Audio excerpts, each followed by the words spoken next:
Hello everyone, and welcome to this Bible Art Journaling Challenge in the Heaven is Calling series. We're in lesson 12, and I just want to show you, this is a different Bible of mine.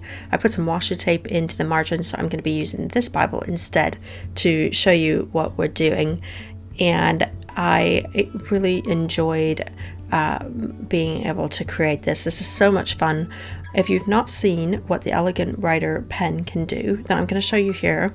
It basically is just a black ink, but the black ink is mixed together with some red and green and various things, and as a result what you can do is actually add water to it and paint with it, and it will start to bring to life these kind of beautiful pinks and blues and greens, and it really is quite beautiful. So I'm going to use that and show you how to do a really beautiful little on the margin creativity today.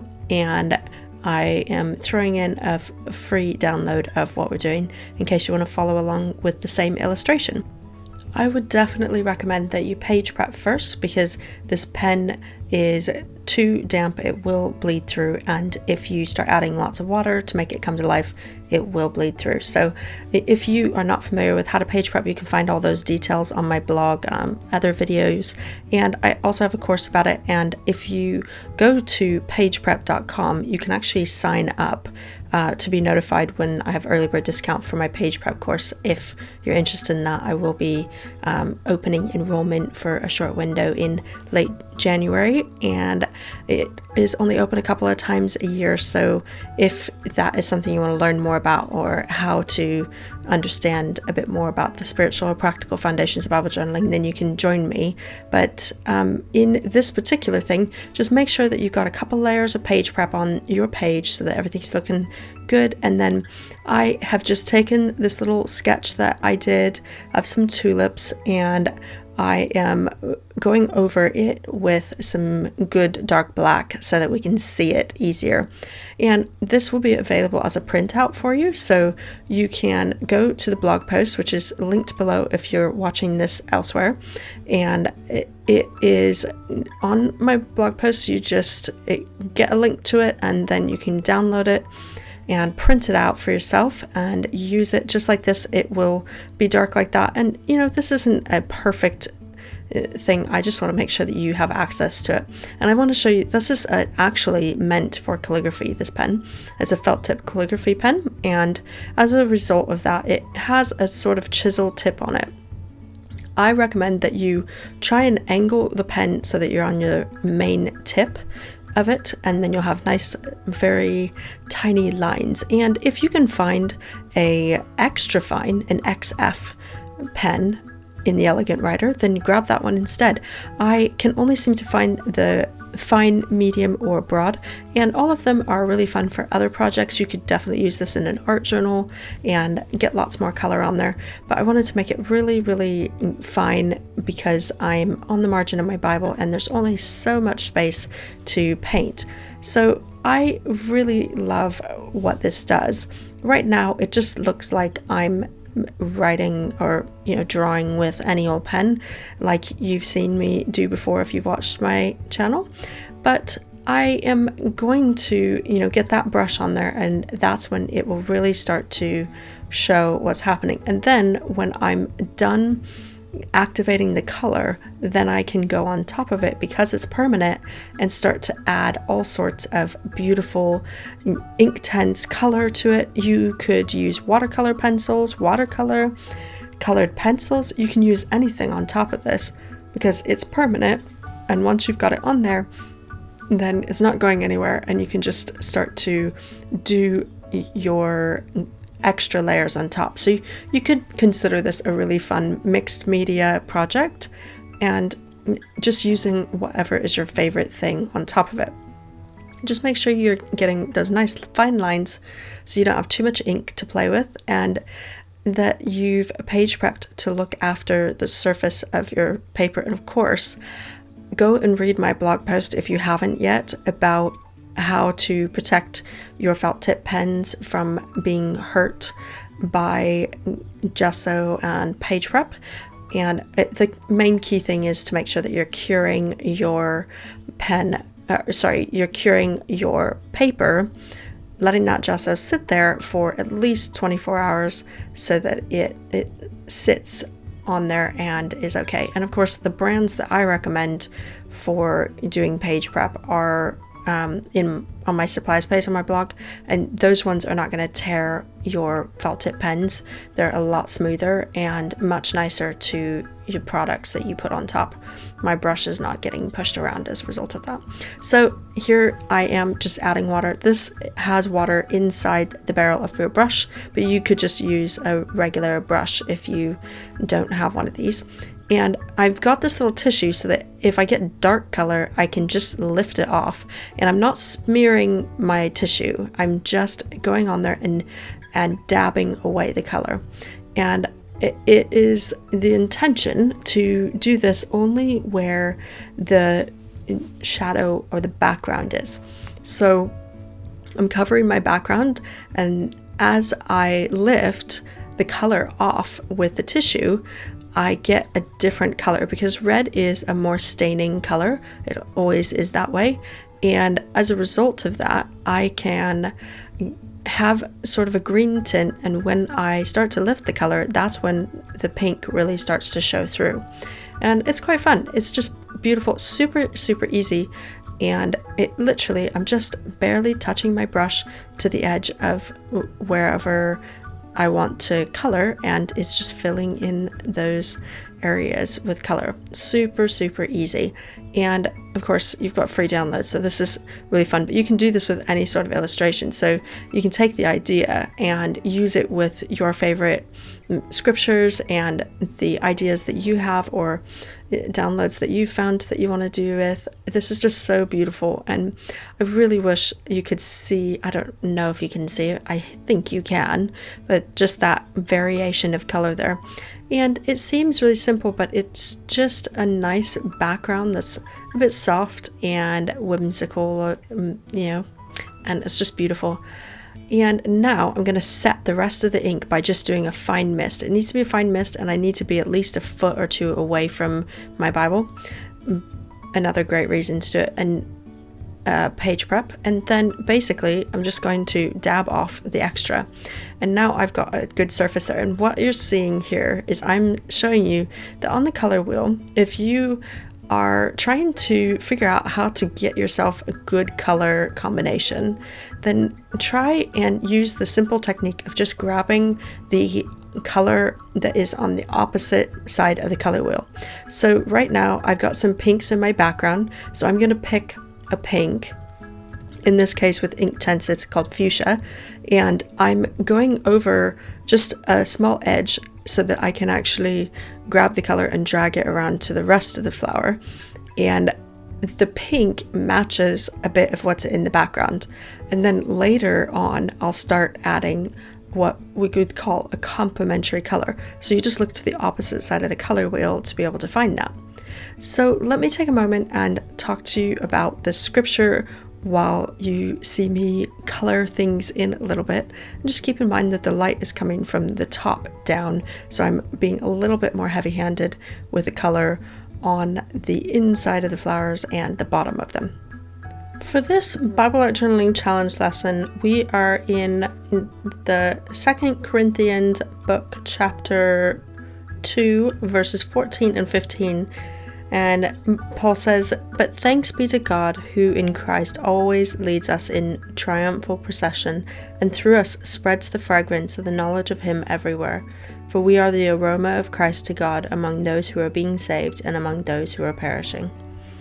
There's a lot of backdrop to what Paul is saying here, and the 1st and 2nd Corinthians books, they are actually letters that Paul wrote to the Corinthians, the church in Corinth, and he was speaking to them about some rather challenging things, especially in 2 Corinthians, where he was supposed to have visited them, and there was a kind of head-on clash with one of the people there, and so he held off going and visiting. And he was talking about forgiveness and about what it means to have our good name, our fragrance spread around. And what are we doing? And I think that this can be a little bit of a challenging scripture to understand without the context. I'm always big on communicating context. And I recommend that you just sit down and read each of the Corinthian books as a letter, just one book at a time. They're really short. Just sit down with a cup of coffee and say, okay, I'm going to read these chapters for this book, and then the next day I'm going to read the other one, and so that I can get some context about what Paul's saying. And I'd really encourage you, if you do that, hop over to our Facebook group or Google Plus community and say that you've done that, and just tell us a little bit about what you're learning from looking at the context of what Paul's saying here. I really feel like we have an option to be an odor or an aroma. We can be a sweet fragrance, or we can just stink. And our profession to proclaim that we are a follower of Jesus. I'll just mention here again that I'm going across the color wheel to grab a green because pink was the first thing. So this is easy stuff. I decided to try one color. I stuck with field green in the end, just so you know.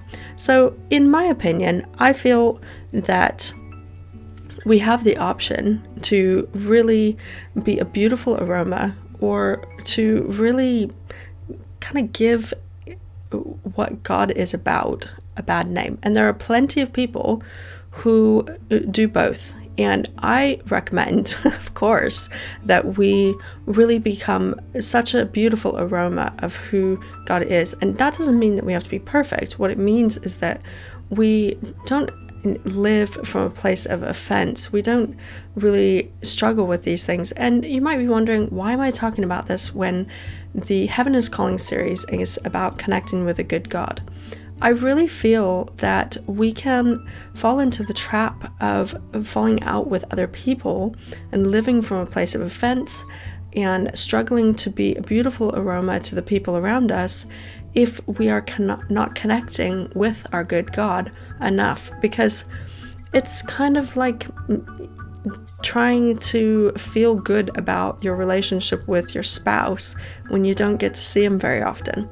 When we're around God, we are better for it, and that really begins to express itself and fold down into the other areas of our life, and we begin to see the beauty in our life. It just kind of spills out of us because we've been in His presence. And I want to be a really strong, beautiful, sweet aroma. And I picked tulips because they are so strong smelling that sometimes I have to I love how beautiful tulips are, but I have to put them in a room that I'm not going to visit because they're so strong. It's just, the waft keeps me out of the room. It's so strong. And I want to be like that. It is a beautiful scent. It just sets my sinuses off a little bit. So I think personally, there is something just so beautiful about taking the time to be in God's presence, connecting with Him, and letting that time with Him mean that there is a transition about how we are expressing the things of life around us. And we can always tell when someone's been in God's presence because they are a beautiful thing to be around, and we feel encouraged and enriched, and we don't feel that there's an easy way to fall out with those people. I want to be that person, and I always want to be that person. And I want to encourage you, let's figure out what this looks like as we go on this journey. This is the last lesson, if you can believe it, in the Heaven is Calling lesson. If you're just joining in, start from the beginning. There's only 12 lessons in this series, and it will remain available, and you can access it easily. And I honestly think that there is a place here where we can have a responsibility to start moving forward with what it looks like for us to keep connecting with a good God. And I think that it spills over into our personal life and the way we engage with other people, how we love on other people, and that we are not quick to offense and those sorts of things. Okay, so here we are back at the color wheel again. I'm picking something that's relatively close to a cross from the pink, and I'm going with a yellow to really get that sunlight in there and that beautiful aroma. And Inktense is really intense color. It's very vibrant, so really don't put much color down, and then you'll be fine.